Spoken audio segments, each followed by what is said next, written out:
Hello everybody, welcome back. We're going to continue learning about variables, and this time, as you can see on screen, I have a little app called Johnson's Lawnmower Racing Shop. And in this particular case, you can see I type in a customer's name in a text box, and let's say that that person, Charlie, is going to get a tune-up on his lawnmower, happened to cost $208.56. Now, you have to put a price in here or this thing won't work. I want to warn you about that. So if you download it and you hit checkout and you don't put a price in, it's not going to know what to do. When I hit checkout though this time, and I've made it so I could just hit the enter key because I've made it a default or accept button, you'll see that it computes the sales tax for me, puts that inside of a label, and I have an amount due that shows up in another label. And then finally I do my usual send a nice receipt over in this big label. Says thanks Charlie Wynn, you bought a tune-up, you spent $225.24. So notice what it does this time. It's going to say thanks Charlie, or whoever their name is, but then it's going to put in there what you bought, whether it's a spark plug or a wheel or tire or throttle cable or whatever. And it's also going to show them the amount they spent.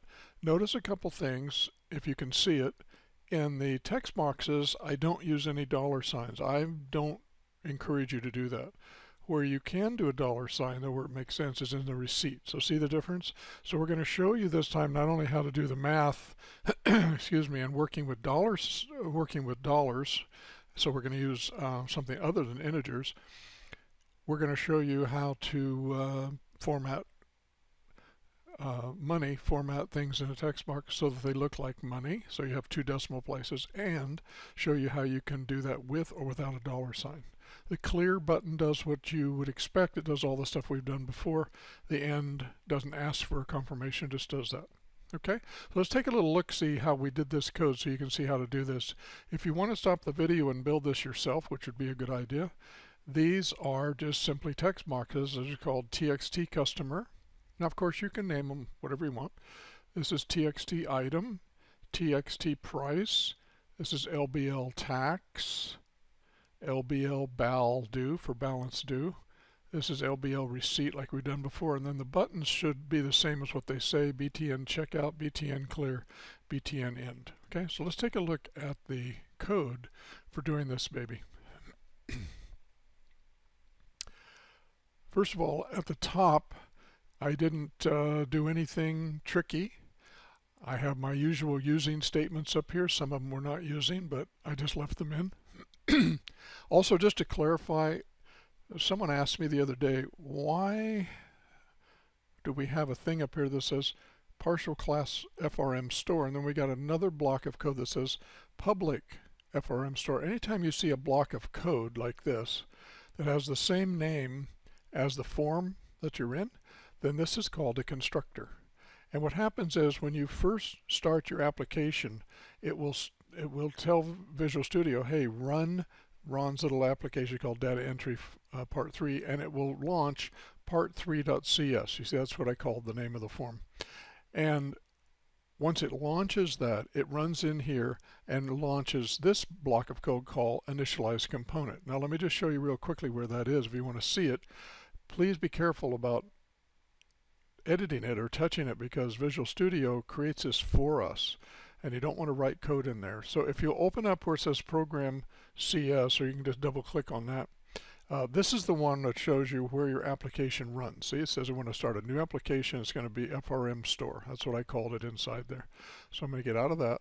But if you open up your part for your form, there's a thing here that says part 3, or whatever your form's name, designer. That's what you're looking for. Double click on the designer, and it comes down here, and there's a section called Windows Form Generated Code. This is what you don't want to modify because Visual Studio can erase it at any time and update it. And basically what it does is it's going to make a list of all the controls I have on my form. You see how that is? And they're all inside the System Windows Forms namespace. So the very first one says Ron needs a label called LBL BAL due. It's in the System Windows Forms namespace. It goes out on the hard drive and finds that and adds a new label. That's what it's there for. It does that for all of these controls. But notice also what it does when it comes down to, say, the text box for the price, or let's say we can go down here to where the button is so I can show you the button checkout. It's going to come in here and set all the properties. So it says where it shows up on screen, what its margins are, what the name of it is. These are all things I did in the properties window of Visual Studio, but this is how the computer reads all that and makes sense out of it. This is where it's going to draw it on the screen using XY coordinates.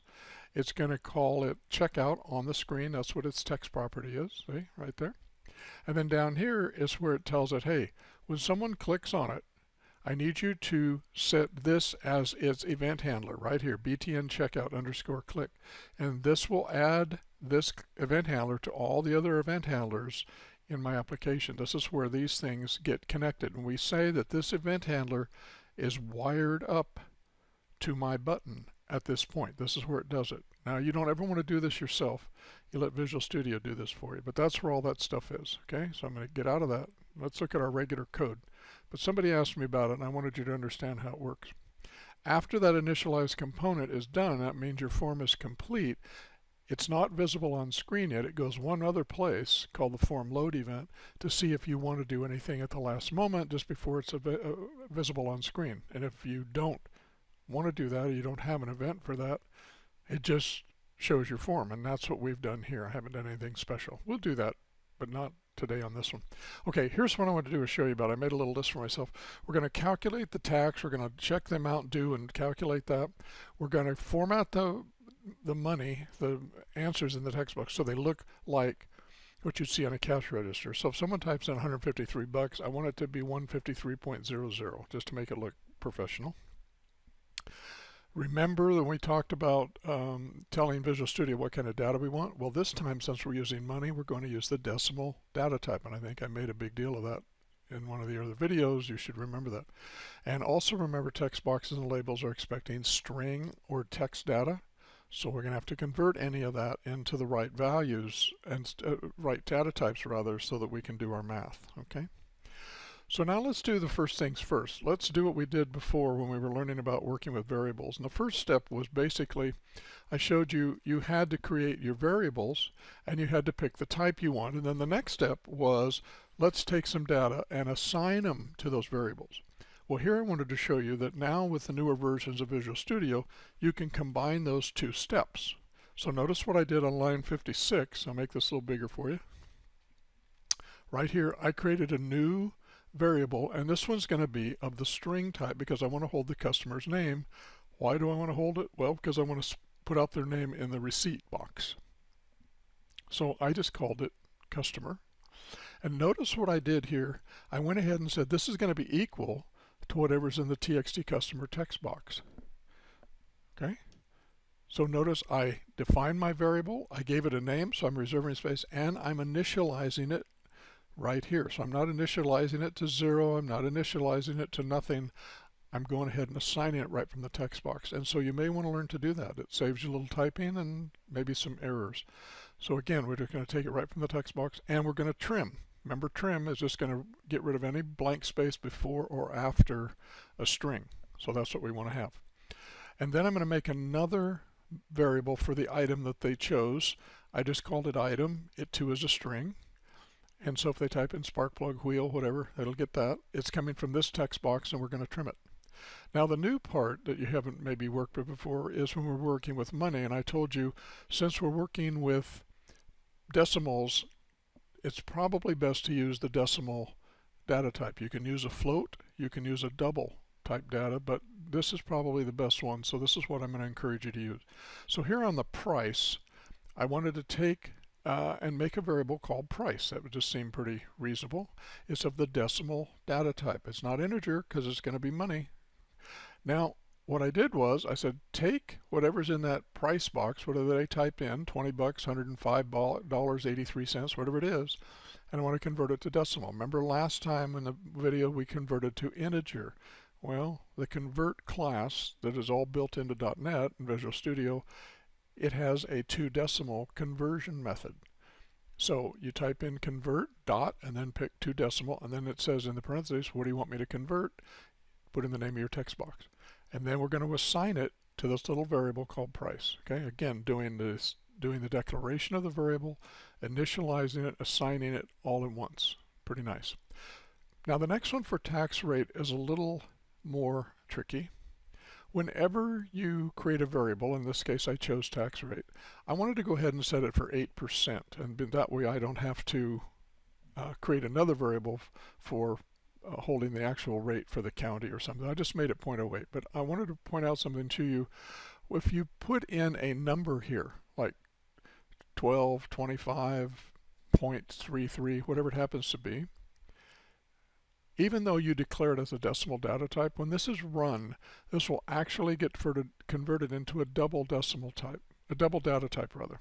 Gets converted from decimal to double, unless you put this little M. Now the M I put here for you, think of that as money. And what it does is it forces the compiler, forces Visual Studio to make this a decimal data type. Now, if I don't put the M there, the program runs fine, but in the background you don't see it. It will actually treat this 0.08 as a double precision number, not a decimal. And that's because a double precision will actually run a little faster on the CPU because it's not as long of a number, not as big of a number.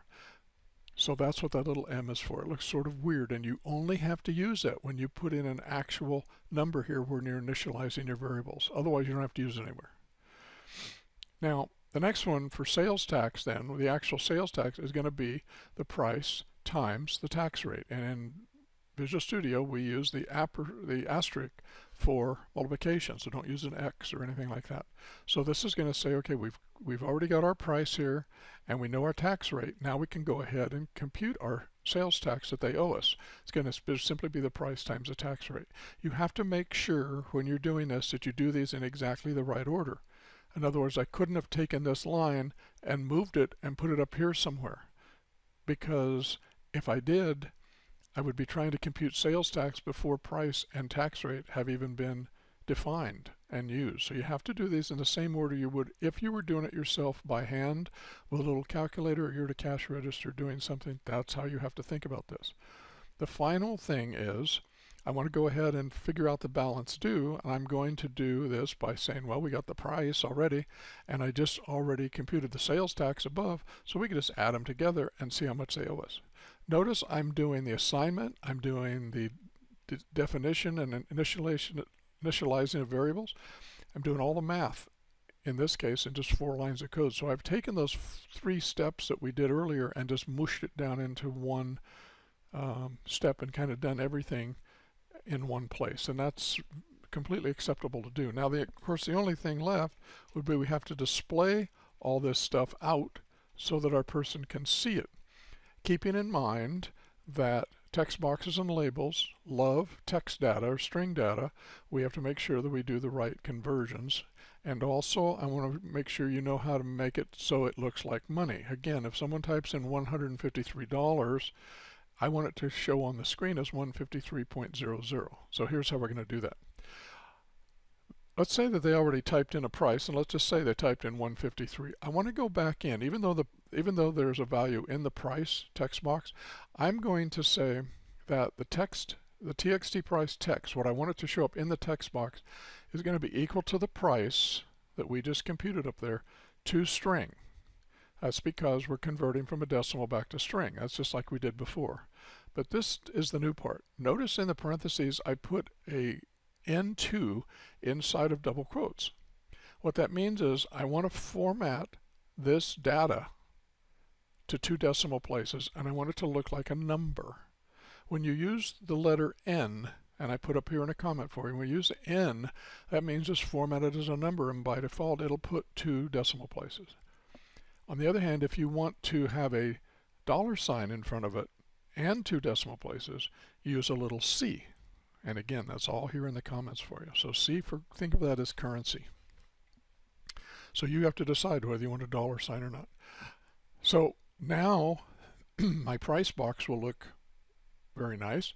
And then let's do the same thing for the tax. I'm going to say my tax, I want to show how much tax they were paying me, is going to be equal to the sales tax that we just computed up here. We have all this sitting in memory. Now we just have to display it. We're going to go ahead and convert it to string, so Mr. Label and Mr. Text Box will be happy, and this too is going to use an N2 format string, which again makes it look like money but no $sign, so it's going to have 2 decimal places. Same thing for the last one. We take the balance due that we computed up there, we convert it to a string.